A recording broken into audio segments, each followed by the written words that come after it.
연속 낭독. 중국 선교사 김만식 목사 수기 해란강의 어부.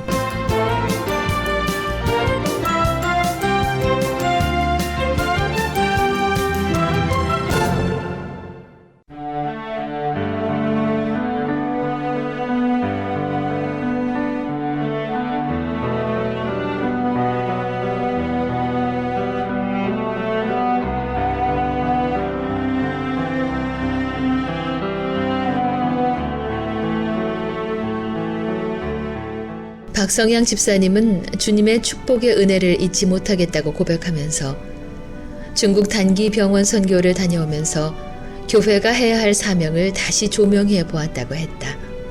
중국 단기 선교팀으로 올 수 없는 환경이었지만 주님의 특별한 은혜로 이곳 김 선교사님 사역지까지 인도하신 주님의 은혜가 감사하다는 박 집사님은 진실한 그리스도인이었다.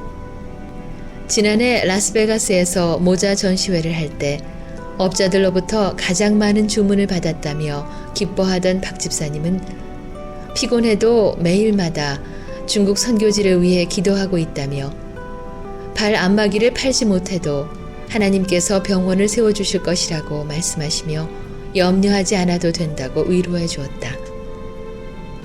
그는 하나님께서 김 선교사님을 통해 크고도 놀라운 일을 계획하고 있으니 중국에 들어가면 좋은 일들이 기다리고 있을 것이라며 정처 없는 내 발걸음에 힘을 더해 주었다.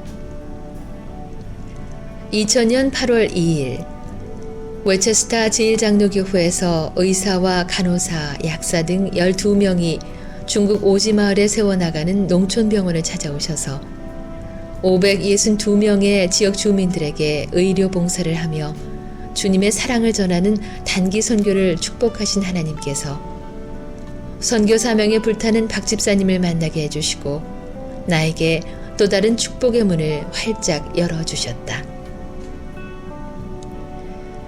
웨체스타 제1장로교회 의료 선교팀들의 진료 이틀이 지났을 때 70세 되시는 할머니 한 분이 처방된 약 한 첩을 가져가면서 나를 찾아왔다.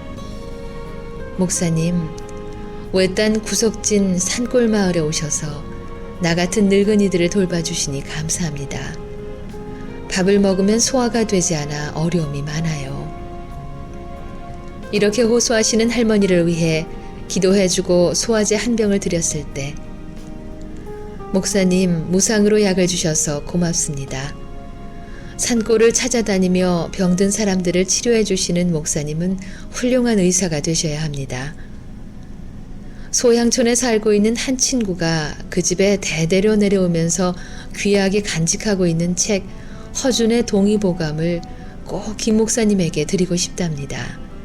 자기 아들이 한의사 공부를 했으면 자기 아들에게 물려주고 싶지만 의사가 되지 못했으니 한의 공부를 하시는 목사님이 가져가야 된다고 몇 달 전에 부탁까지 받았습니다. 라고 말했다. 나이 드신 할머니가 전해주는 얘기를 들으면서 속으로 웃음을 참지 못하고 뒤돌아서서 웃고 말았다. 그 귀한 세계적인 보물급, 값진 책은 국립박물관이나 아니면 한국의 재벌들이 소장하고 있어야지 어떻게 할머니가 가르쳐주는 쓰러져가는 산중마을 오막살이 집 한 구석에 있을 수 있겠는가. 할머니 고마워요. 다음에 할머니가 가르쳐주신 집을 찾아뵙겠어요. 안녕히 가세요. 배가 아프면 우리 병원에 오셔서 약을 타다 잡수세요. 배에 침도 맞고 간호사들한테 안마도 받으세요. 할머니들에게는 돈을 받지 말도록 얘기했으니 자주 병원에 오셔서 치료받으세요. 안녕히 가세요, 할머니.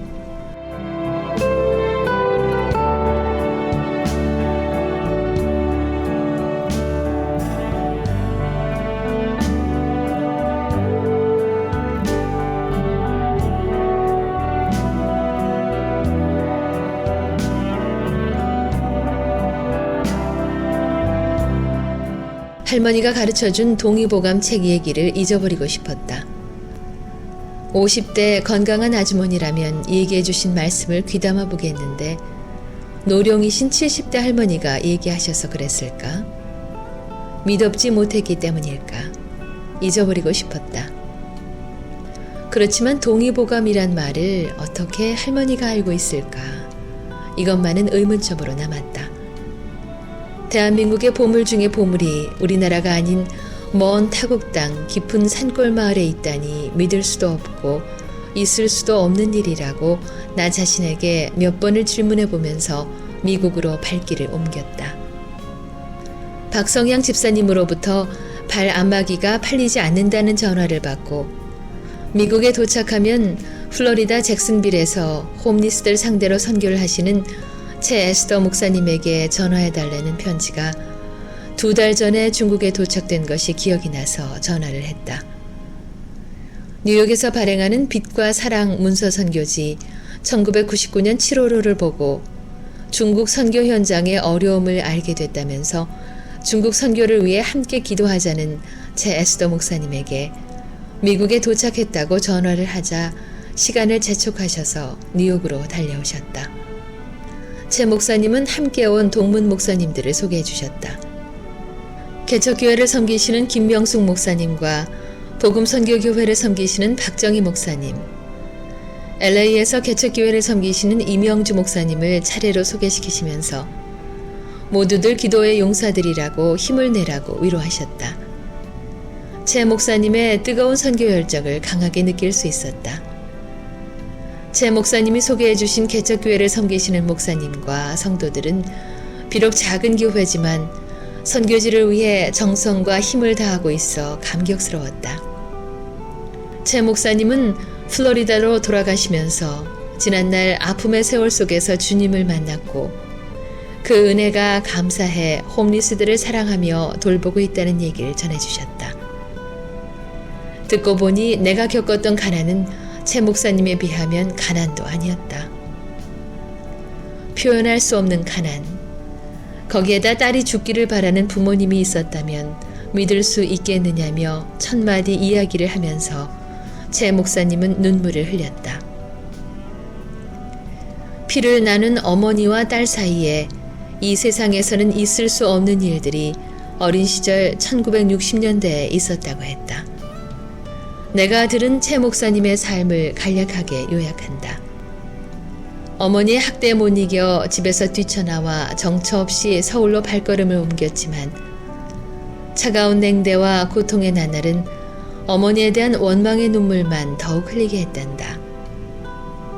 서울의 골목골목들을 누비면서 배고픔의 한을 가슴에 묻어야 했던 처절한 자신의 모습을 발견하고 더 이상 고통스러운 이 세상에 살아갈 의미가 없다는 생각을 했다. 그래서 정릉 산골짜기에 들어가서 극약을 먹었을 때가 겨우 17세였다. 통행금지가 있었던 그 시절, 밤 12시가 가까워오는 시간에 자살을 결심하고 정릉으로 가는 마지막 버스를 타고 종점에서 내려 하염없는 눈물을 삼키면서 자살할 장소를 찾아 엎드려 마지막 이 세상을 하직하는 인생의 서러운 한을 토해내고 극약을 마셨는데 15일 만에 서울대학병원에서 기적적으로 다시 깨어났단다.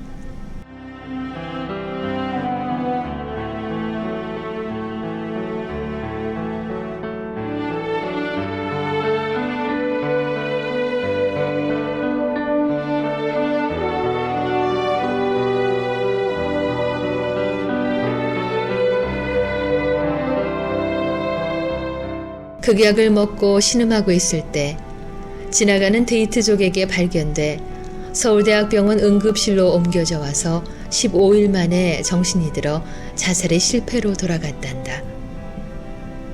몸이 회복되어 퇴원은 했지만 또다시 갈 곳이 없는 발걸음은 당시 서울 한남동에 있는 고아원이었다. 그 당시 고아원은 원장들이 살아가는 수단에 불과한 곳이었고 원생들은 아예 인간 이하의 삶을 살아야 했다. 더 이상 참을 수가 없어 다시 한번 죽음을 결심하고 한강으로 뛰어들었다고 했다.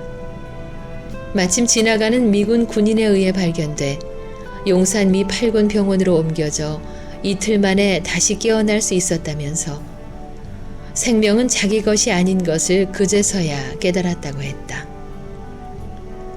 18세 되던 해 보살펴 주셨던 미군의 도움으로 미국으로 들어갈 수 있었고, 좋은 남편을 만나 신학을 공부하고 목사가 되면서 세상에서 소외되고 잠잘 곳이 없는 노숙자들을 모아 함께 예배하며 그들에게 복음을 전하고 있다는 얘기였다. 그리고 예수님을 만난 것이 은혜 중에 은혜라는 말도 잊지 않았다. 남편이 주는 생활비를 절약해 주일마다 음식을 준비해서 홈리스들을 찾아가 예배하며 음식을 나누며 돌보고 있다는 최 목사님은 플로리다에 핀 한 송이 꽃과 같았다. 이렇게 어려운 사역을 하면서도 2달 전에 중국 사역지에 편지와 함께 $600나 보내주셨다. 월남 전쟁터에 가서 전사해 죽음의 보상비를 받아 아버지를 도와드리고자 했다는 작은 종의 수기가 빛과 사랑 문서 선교지에 기재된 사연을 읽어보면서 꼭 만나 뵙고 싶었다는 것이다. 40년 전에 겪었던 가난이 연변 농촌 지역에 살고 있는 중국 동포들에게 있을 것 같아 가까운 날에 중국 연변을 방문하겠다는 약속을 하고 헤어졌다.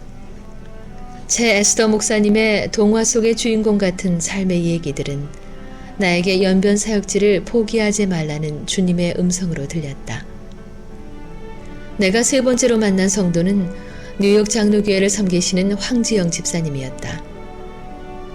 뉴욕에서 발행하는 문서 선교지에서 김만식 선교사님의 중국 의료사역 수기를 읽어보고 기도하고 싶었다며 석 달 전에 중국으로 귀한 헌금과 함께 편지를 보내주셨다. 그 편지에는 뉴욕에서 꼭 만나 뵙기를 고대한다는 사연이 들어있었는데 나는 그것을 기억하고 전화를 드렸다.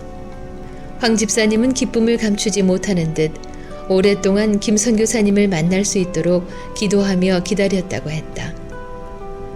또한 주님의 참사랑과 은혜를 깨닫고 선교의 의미를 다시 생각하면서 선교사님들을 사랑하게 됐다는 얘기도 잊지 않았다. 황 집사님은 대구에서 부유하게 살면서 20년 전에 남편을 따라 미국으로 이민을 왔는데 뜻밖에도 남편과 헤어지는 아픔을 겪게 됐다는 슬픈 얘기도 쏟아놓았다. 그러면서 그동안 주님을 위해 뜻깊게 살지 못한 것이 늘 세월 속에 아쉬움으로 남아 있었단다.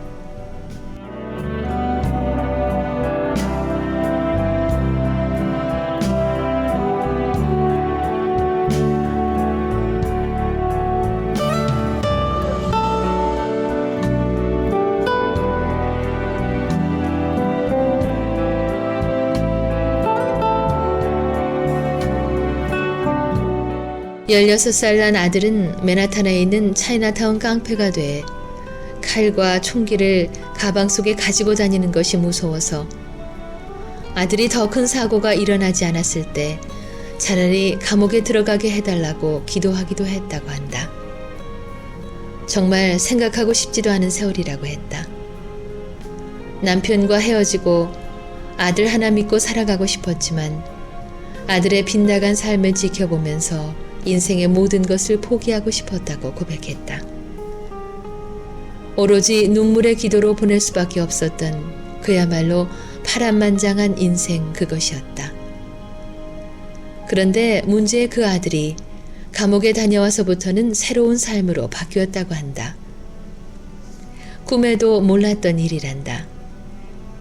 지금은 앞으로 의사가 돼 인류에게 꼭 필요한 사람이 되겠다고 의대를 지망하면서 지난날 자기처럼 방황하는 청소년들을 모아 교회로 인도하는 삶을 살고 있다고 한다.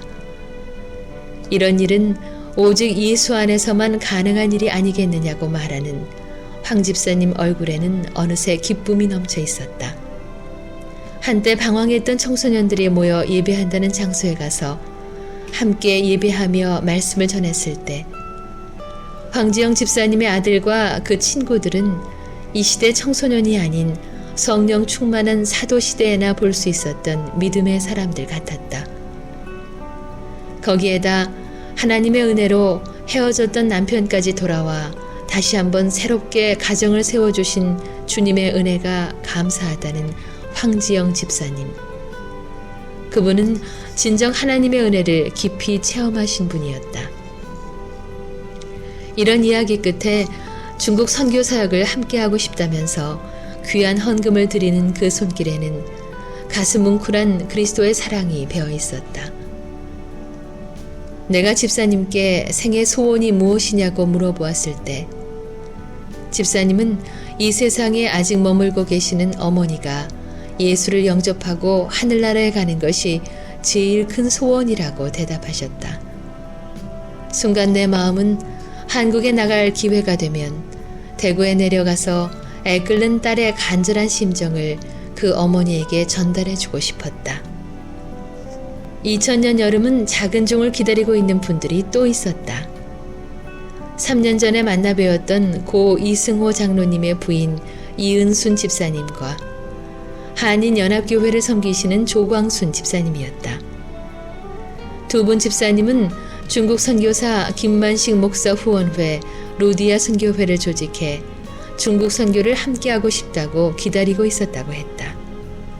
고 이승호 장로님은 1년 전에 폐암으로 세상을 떠나시기 전까지 선교회를 조직해 김 선교사 병원 사역을 돕자는 이 얘기를 하셨다는데 그 뜻을 이루지 못하고 하늘나라에 먼저 가셨다고 했다.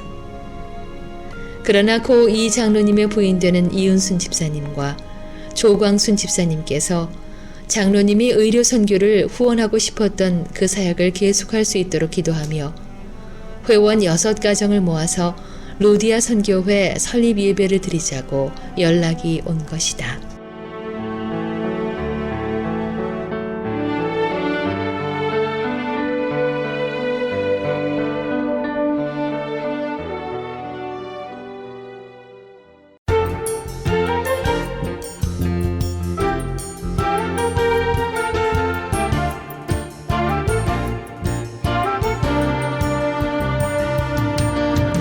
중국 선교사 김만식 목사 수기 해란강의 어부, 지금까지 이정은이었습니다.